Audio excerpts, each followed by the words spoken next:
नमस्कार साथियों, स्वागत है आप सभी का क्लास 24 पे। और उम्मीद है आप सब लोग स्वस्थ होंगे और आपकी तैयारी भी अच्छी चल रही होगी। देखो दोस्तों, 2023 का प्रीलिम्स लग चुका है और कुछ ही समय में 2023 का मेंस का एग्जाम भी शेड्यूल्ड है। तो जनवरी में जब 2023 का मेंस का एग्जाम हो जाएगा तो उसके बाद में फिर जो अगली वैकेंसी उसकी तैयारियां शुरू हो जाएंगी। आरपीएससी की तरफ से भी कुछ चीज़ें हैं 2024 को लेकर वो बदलेंगी और बहुत सारी चीज़ें हैं जो हमारे अब नई आने वाली है। तो इसके लिए जरूरी है कि अगर आप वास्तव में आरएएस की तैयारी करना चाहते हैं 2024 में या जब भी वो 2025 में भी आए, कभी भी आए, तो उसकी जो हमें तैयारी करनी है उसके लिए हमें किन किन चीज़ों को ध्यान रखना है, वो कौन कौन सी चीज़ें हैं जो हमें अंतिम रूप से सफल बना सकती है। हो सकता है आपका इस बार प्री नहीं हुआ हो, आपने बहुत मेहनत की हो सकता है इस बार आपका प्री हो गया हो, आप मेंस दे रहे हो और आपका सिलेक्शन भी हो जाए। तो बहुत सारे तरह के स्टूडेंट होते हैं, तो उन सभी को ध्यान में रखकर एक कॉमन रणनीति होती है जिसको हमने आज यहाँ पर आपके सामने डिस्कस करेंगे कि हमें अब जो आगे वाली वैकेंसी आनी है 2024 के लास्ट में आना है उसे, या वो मान लीजिए 25 में मान लेते हैं, कभी भी आए तो हमें वो तैयारी किस तरह से करनी है। देखिए, बहुत सारे तरह के स्टूडेंट होते हैं। कुछ स्टूडेंट ऐसे हैं जो अभी 21-22 साल के हैं और वो कहीं कोचिंग ले रहे हैं और फिर अपनी आरएएस की तैयारी कर रहे हैं। कुछ स्टूडेंट ऐसे हैं जिनकी एज थोड़ी ज़्यादा हो गई है और वो अलग अलग नौकरियां दे रहे हैं या एग्जाम्स दे रहे हैं और फिर भी उनकी नौकरी नहीं लगी है, तो वो इस एग्जाम की तैयारी कैसे करें। कुछ स्टूडेंट्स ऐसे हैं जो ऑलरेडी जॉब के अंदर हैं, वो या तो टीचर हैं या अकाउंटेंट हैं या पटवारी हैं या आरएएस की ही किसी वैकेंसी के अंदर हैं, और अब वो अपनी रैंक इंप्रूव कैसे कर सकते हैं या इस आरएएस के अंदर अपना सिलेक्शन कैसे ले सकते हैं। तो इन सारी चीज़ों को हम आज यहाँ पर विस्तार से डिस्कस करेंगे। कोशिश करेंगे कि आपके सारे सवाल जो हैं वो उनका उत्तर आराम से स्लाइड के अंदर मिल जाए। तो देखिए, 2023 की वैकेंसी अब जो है उसकी प्रीलिम्स चली गई है, मेंस है, तो उसके बाद में स्टूडेंट्स फ्री हो जाएंगे और जिनका प्री नहीं हुआ होगा वो इस समय वापस से सोच रहे होंगे कि हम अपनी तैयारी कैसे जारी रखें। तो आज हम यही बात करेंगे कि हम अपने जो अपकमिंग आरएएस एग्जाम है, अब जो अगले साल होगा 2024 के अंदर, उसमें हम अपनी तैयारी को कैसे मजबूत बनाएं ताकि हमारा अंतिम रूप से चयन हो जाए। तो आप ध्यान से देखें, हर चीज को अपन डिस्कस करते हुए चलेंगे। देखिए, सबसे पहले तो आप जो सिलेबस है हमारा सिलेबस है उसे आप अच्छे से प्रिंट निकाल लें और उसको रख लें। जो हमारा सिलेबस है, चाहे आरएएस प्रीलिम्स का हो और चाहे वो आरएएस मेंस का हो, दोनों सिलेबस आप आराम से निकाल के और अपने पास रख लें अगर आप इसकी तैयारी करना चाहते हैं। अब एक सवाल ये होता है कि सर अगले साल हो सकता है कि आरएएस के सिलेबस में चेंज हो जाए, आरएएस के मेंस के सिलेबस में चेंज हो जाए, आरएएस के प्री के सिलेबस में चेंज हो जाए। बिल्कुल ये संभव है, आराम से, ये बहुत अच्छी संभावना इस चीज की है कि आगे हमारे प्रीलिम्स के सिलेबस में कुछ चेंज हो जाए या मेंस के सिलेबस में कुछ चेंज हो जाए। लेकिन आप ये सोचो दोस्तों कि आप जब प्रीलिम्स का सिलेबस देखते हो उसमें सारे सब्जेक्ट हैं, उसमें मैथ है, रीजनिंग है, उसके अंदर आप पॉलिटी है, इकोनॉमिक्स है, उसके अंदर ज्योग्राफी है, हिस्ट्री है, राजस्थान का सिलेबस है, वर्ल्ड का भी कुछ पोर्शन है, कुछ भारत का भी है।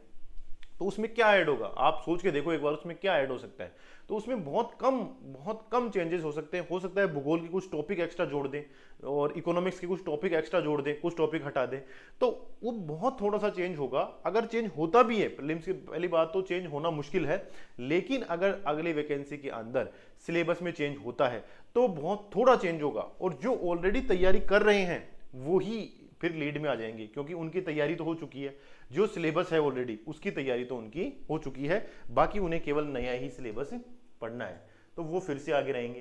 तो इसलिए मैं यही कह रहा हूं कि आप लोग जो पाठ्यक्रम है प्रीलिम्स का मेंस का, दोनों के अंदर ही मैं आपको बताऊं, प्रीलिम्स में तो चांसेस बहुत कम है, तो जो सिलेबस दिया हुआ है उसी के हिसाब से हमें तैयार करना है।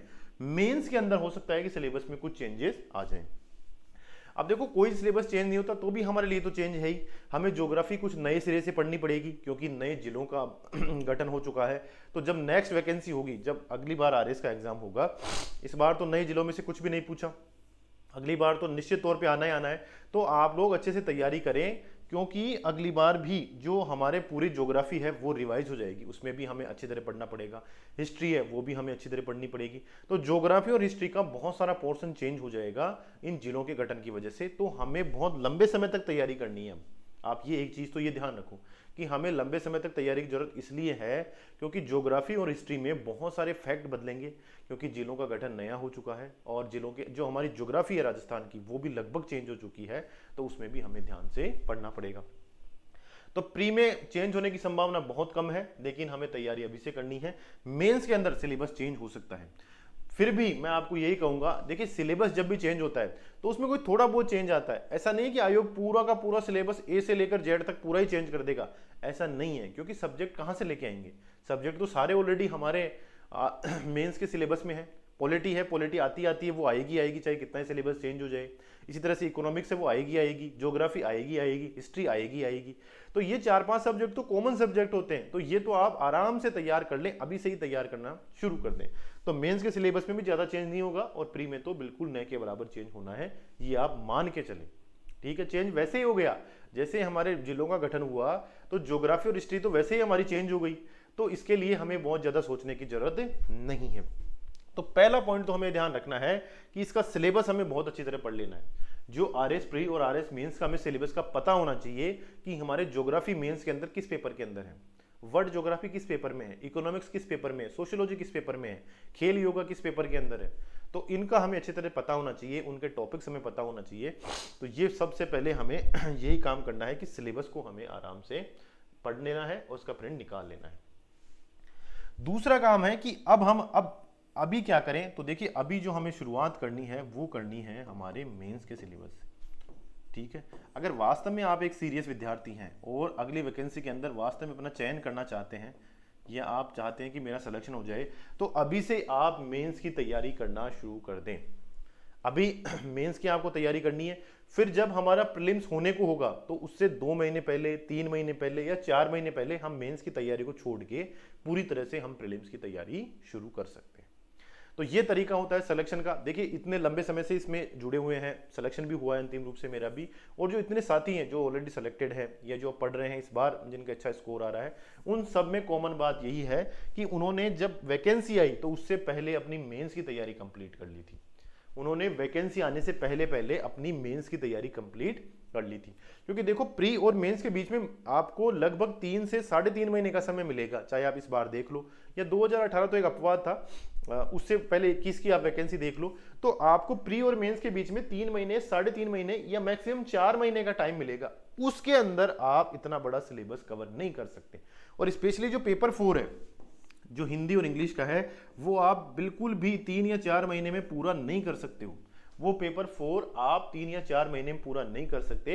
इसलिए अगर आपका इस बार प्रीलिम्स में सिलेक्शन नहीं हुआ है 2023 में और आप आरएस की सीरियस तैयारी करना चाहते हैं, आप किसी जॉब में हैं या आप और भी एग्जाम की तैयारी कर रहे हैं, तो भी आप मेंस की तैयारी शुरू करें और मेंस में भी सबसे पहले पेपर 4 की आप तैयारी करें, तो आपका अच्छा सा सिलेक्शन हो जाएगा। अब देखो मेंस की तैयारी के साथ साथ प्री की तैयारी अपने आप ही होती है। क्यों? क्योंकि मेंस में देखो आपको एक तो हिस्ट्री पढ़नी है, तो वो प्री के अंदर भी हमारे हिस्ट्री आती है। फिर आपको ज्योग्राफी पढ़नी है मेंस के अंदर, वो ज्योग्राफी हमारे प्री के अंदर भी आती है। आपको पॉलिटी पढ़नी है तो पॉलिटी आपके प्री में भी आएगी। आपको इकोनॉमिक्स पढ़नी है तो इकोनॉमिक्स आपके प्री के अंदर भी आएगी। तो ये सारे सब्जेक्ट ऐसे हैं। इसके अलावा आप साइंस टेक ले लीजिए, तो साइंस टेक है वो आपके प्रीलिम्स में भी आएगी। तो जब आप मेंस के लिए ये सब्जेक्ट पढ़ रहे होंगे ना, तो इनके साथ साथ आपकी प्री की तैयारी भी चल रही है। प्री की आपको अलग से भागने की जरूरत नहीं है कि मैं मेंस की बंद करके अब प्री की करूंगा। तो आप जब ये देखेंगे, जब हमारी वैकेंसी आएगी 2024 के अंदर और आप जब प्री का सिलेबस उठाएंगे, तब आप देखेंगे कि मेरी लगभग तैयारी हो चुकी है, मेरी लगभग पूरी तैयारी तो हो चुकी है। अब देखो इसमें राजस्थान का सेक्शन है, जैसे राजस्थान का सेक्शन होगा, राजस्थान की ज्योग्राफी, राजस्थान की हिस्ट्री, राजस्थान की इकोनॉमी, वो सारी की सारी भी कवर हो जाएगी। तो लगभग आपका प्री का सिलेबस तो कवर हो चुका होगा मेंस के अंदर ही। इसीलिए तो मैं कह रहा हूं बार बार कि जो वैकेंसी आने से पहले जो स्टूडेंट अपनी मेंस की तैयारी पूरी कर लेते हैं ना, उनके ही सिलेक्शन के ज्यादा चांस होते हैं। और अब की बार भी जैसे आप देखो कि 972 वैकेंसी है, 972 स्टूडेंट का सिलेक्शन होगा। अब 17 तारीख को हमारा रिजल्ट आ रहा है 2021 की वैकेंसी का, उसमें जितने सेलेक्ट होंगे ना, उनसे भी ज्यादातर बच्चों से अगर आप पूछोगे या ज्यादातर विद्यार्थियों से आप पूछोगे, तो एक बात कॉमन आपको मिलेगी कि हमने वैकेंसी आने से पहले ही अपनी मेंस की तैयारी पूरी कर ली थी। तो अपने मेंस की तैयारी आप अगर पूरी करके रखते हैं वैकेंसी आने से पहले, तो बहुत ज्यादा चांस है कि आपका अंतिम रूप से चयन हो जाएगा। तो हमें अभी से ही हमें क्या करना है, मेंस का सिलेबस डाउनलोड करना है और पेपर 4 पढ़ना है, और उसके बाद में बाकी जो पेपर 1, 2, 3 है उनकी तैयारी हमें अभी से ही शुरू कर देनी है। क्योंकि आपको पता है आपकी मेंस की तैयारी होगी और इसके साथ साथ प्री की तैयारी भी हो जाएगी। ठीक है, इसके अलावा आपको क्या करना है,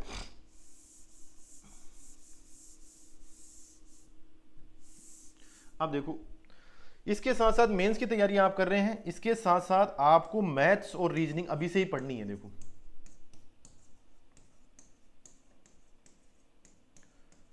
अब क्या होता है, आपने इस बार की कट ऑफ देख ली कि 100 नंबर कट ऑफ गई है, कैटेगरीज की थोड़ी कम गई है, लेकिन कैटेगरी कट ऑफ आप देखोगे कंपैरेटिवली तो बहुत ज्यादा चली गई है, बहुत ज्यादा गई है। तो एक बात तो आप ये दिमाग में बैठा लें कि आप किसी भी कैटेगरी से आते हो, चाहे आप SC ST OBC general EWS MBC या विडो, किसी भी कैटेगरी से आप आते हो, कंपटीशन बहुत ज़्यादा है। देखिए कंपटीशन बिल्कुल भी कम नहीं है, कंपटीशन बहुत ज़्यादा है, आप चाहे किसी भी कैटेगरी के अंदर आते हो। तो सबसे पहले तो आप इस चीज़ को दिमाग में बैठा लें कि आप किसी भी कैटेगरी से हो तो आपको बहुत मेहनत करने की ज़रूरत है, बहुत मेहनत करने की जरूरत है। और अब जब प्री के अंदर आप देखो कट ऑफ 100 के आसपास जा रही है, तो आप जब मेंस की तैयारी करेंगे तो प्री के लगभग सारे सब्जेक्ट कवर हो जाएंगे, लेकिन मैथ और रीजनिंग उसमें कवर नहीं होगी। तो आप अभी से मैथ रीजनिंग भी पढ़ना शुरू करें। अगर आप और एग्जाम्स की तैयारी कर रहे हैं, जैसे पटवारी की, LDC की या अकाउंटेंट की आप तैयारियां कर रहे हैं, तो उसमें मैथ रीजनिंग का भी कुछ पोर्शन है, तो वहां से आपकी तैयारी भी साथ साथ चलेगी। लेकिन अगर आप ऑलरेडी जॉब में हैं और केवल RS की ही तैयारी कर रहे हैं, या आप जॉब में नहीं है, आपकी एज 21-22 साल है और आप केवल RS की तैयारी कर रहे हैं, तो आप मेंस की तैयारी के साथ साथ मैथ रीजनिंग की तैयारी भी करें। कारण बिल्कुल साफ है, क्योंकि हम प्रीलिम्स के अंदर अब रिस्क नहीं ले सकते, हम कोई भी सब्जेक्ट नहीं छोड़ सकते, हमें प्रीलिम्स का पूरा सिलेबस पढ़ना है। और दूसरी बात क्या है कि मैथ रीजनिंग हमें बिल्कुल पढ़नी पड़ेगी। और मैथ रीजनिंग का जो लेवल है वो आप 2021 की प्रीलिम्स में देखोगे थोड़ा ठीक आया था, इस बार की प्रीलिम्स में थोड़ा और अच्छा आया था, और हो सकता है अगली बार की जो हमारी प्रीलिम्स का एग्जाम हो उसमें और भी ज्यादा टफ मैथ रीजनिंग के सवाल हमसे पूछे जाए। तो इसके लिए जरूरी है कि आप मैथ रीजनिंग अभी से ही पढ़ो। मैथ रीजनिंग टाइम मांगती है, आप 4-5-6 महीने लगेंगे तब जाके आपकी मैथ रीजनिंग अच्छी होगी, एग्जाम में करने लायक होगी। तो इसलिए आप मेहनत करें अच्छे से। और अगर आप मेंस की तैयारी और इसके साथ साथ मैथ रीजनिंग की तैयारी आप अभी से ही करना शुरू करते हैं, और जिस दिन वैकेंसी आएगी उस समय तक आपकी अगर मेंस की पूरी तैयारी है, मैथ रीजनिंग की पूरी तैयारी है, तो न तो आपका प्री रुकने वाला, न आपका मेंस रुकने वाला, और अंतिम रूप से आपका चयन होगा। मैं आपको आज लिख के दे रहा हूं ये बात, आप यकीन मानो इसको। इतना लंबा अनुभव, इतने बच्चों के साथ हम जुड़े हुए हैं, इतने साथी हैं हमारे, तो इतना लंबा अनुभव वो यही कहता है कि अगर आप इन दो चीजों पर फोकस करते हो अच्छी तरह से, तो न तो आपकी प्री रुकने वाली है, कोई प्री नहीं रुकेगी, क्योंकि 20 क्वेश्चन मैथ रीजनिंग के आएंगे, आप अभी से ही पढ़ोगे, 20 के 20 में से आप 15, 16, 17 तक सही करके आ जाओगे। और जब मेंस आप पढ़ रहे हो, तो मैंने अभी बताए थे सारे सब्जेक्ट कि आपके वो GS के सब्जेक्ट तो कवर ही हो रहे हैं। तो जब इतनी सारी आप इतनी मजबूत तैयारी करके अपनी रखते हो ना, तो आप यकीन मान के चलो कि आपकी सिलेक्शन अंतिम रूप से हो रहा है। आप बिल्कुल निश्चिंत रहो, मैं आपको लिख के दे रहा हूं, आपका सिलेक्शन निश्चित तौर पर हो रहा है। लेकिन उसके लिए जरूरी है कि आप अभी से सीरियस होकर तैयारी करो। ऐसे नहीं कि भाई कुछ दिन तो पढ़ लिया, जोश आ गया और फिर छोड़ दिया, ऐसा नहीं करना, ठीक है।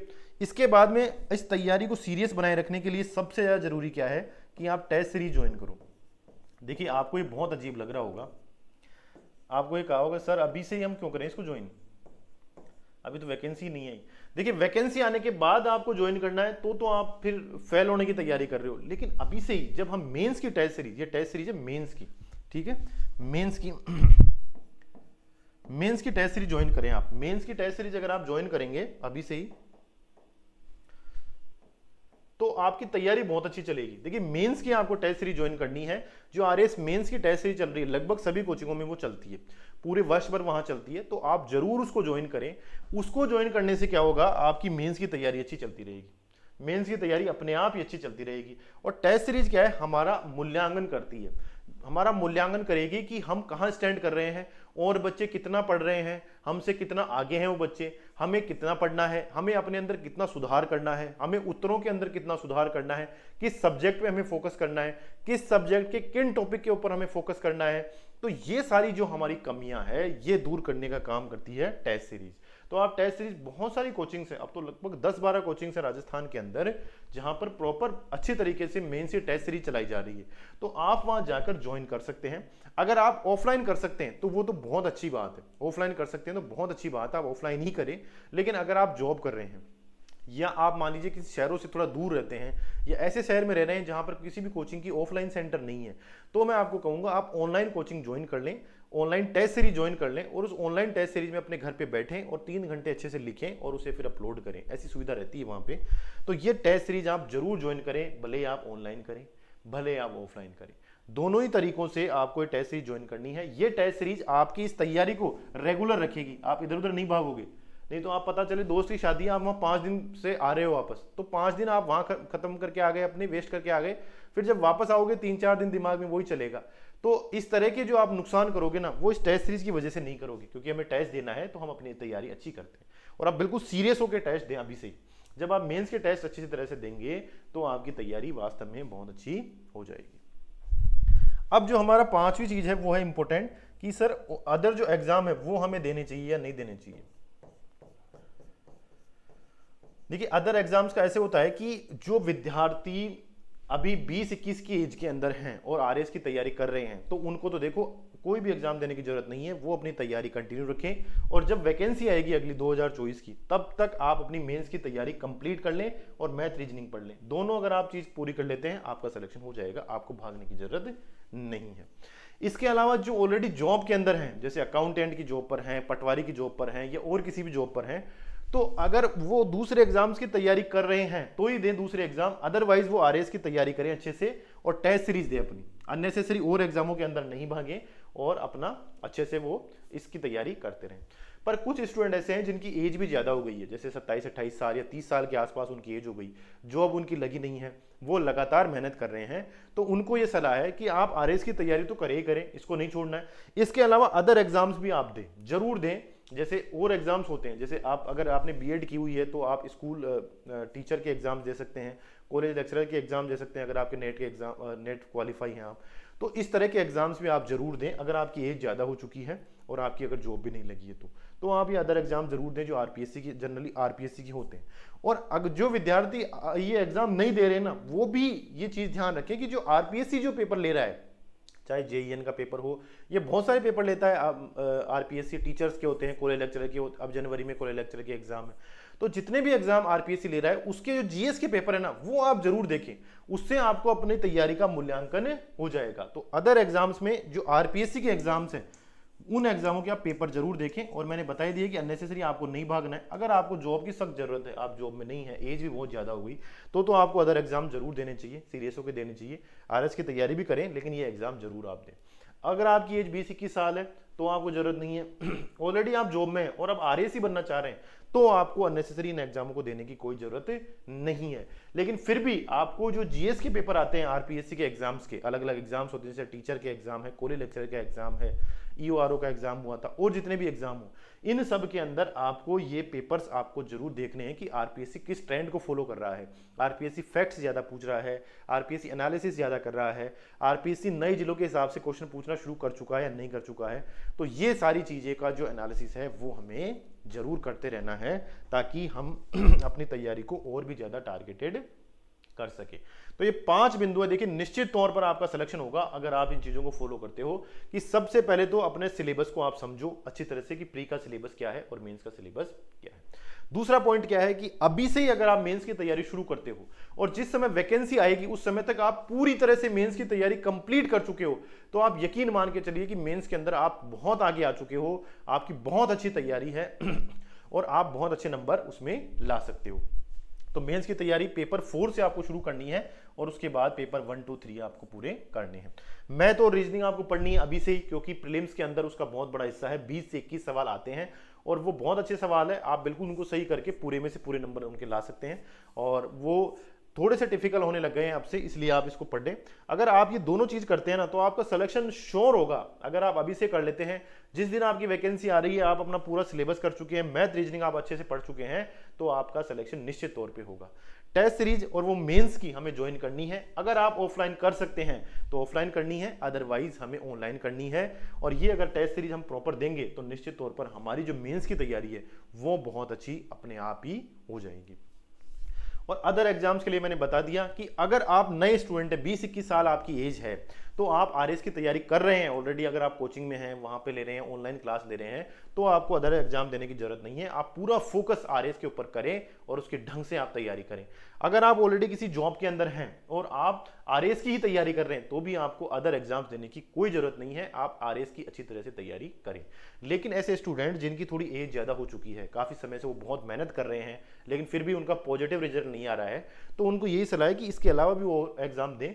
और जो सारे विद्यार्थी हैं, चाहे वो आरएस की तैयारी कर रहे हो, दूसरे कर रहे हो, वो जरूर इस चीज का ध्यान रखें कि आरपीएससी जो भी पेपर करवाती है उसके जो जीएस का सेक्शन है वो आप जरूर देखें। उसमें आपको ट्रेंड का पता चलेगा कि किस तरह का ट्रेंड आरपीएससी फॉलो कर रही है, और हमें भी एक गाइडेंस मिलती है कि हाँ, हमें किस तरह से अपनी तैयारी को जारी रखना है। तो आप निश्चित यकीन मान के चलो, अगर आप इन 5 चीजों को फॉलो करते हो, ये 5 बिंदु है हमारे, इनको अगर आप फॉलो करते हो तो निश्चित तौर पर हमारा सिलेक्शन अंतिम रूप से होगा। मैं आपको आज ही आश्वस्त कर रहा हूं, बिना चिंता के होगा। अब हम क्या करते हैं, अभी हम अपनी तैयारी कर नहीं रहे सीरियस, नॉर्मल हम अपनी पढ़ाई करते हैं, टाइम खराब कर लेते हैं, या जो जॉब में है वो क्या करते हैं, जॉब पर ही ध्यान रखते हैं अपना पूरा पूरा, और बाकी टाइम खराब कर लेते हैं। तो फिर वो क्या करते हैं, वैकेंसी जब अखबार में आएगी कि हाँ वैकेंसी आ सकती है, तब वो अपनी तैयारी शुरू करते हैं, तब वो अपनी किताबें उठाते हैं और फिर प्री की तैयारी शुरू करने लग जाते हैं। तो एक तो पहले प्री होना मुश्किल हो गया, अगर प्री हो गया गलती से तो आपका मेंस नहीं होगा, ये आप यकीन मान के चले। मेंस भी हो गया तो आपका सिलेक्शन नहीं होगा फाइनली, क्योंकि नंबर इतने कम आएंगे। तो आप अभी से ही अपनी तैयारी करें, मेंस की तैयारी आप शुरू कर दें। बुक्स इसके लिए हम आगे डिस्कस करेंगे, कौन कौन सी ऐसी बुक्स है, बेसिक बुक्स कौन सी हैं, तो सिलेबस चेंज भी अगर होता है आने वाले समय तो भी वो बुक्स रिलेवेंट रहती है। तो उन बुक्स के बारे में हम जानेंगे, उनको देखेंगे कौन कौन सी बुक्स है जिनको हमें अभी से ही पढ़ना चाहिए, हमारी मेंस की तैयारी अच्छी हो जाए। और मैथ रीजनिंग आप पढ़ लोगे तो प्रीलिम्स की तैयारी भी आपकी अच्छी हो जाएगी। तो उम्मीद है आप सबके लिए वीडियो बहुत यूजफुल रहा होगा, और आप जुड़े रहिए क्लास 24 आरएस से ऐसे ही। Thank you very much.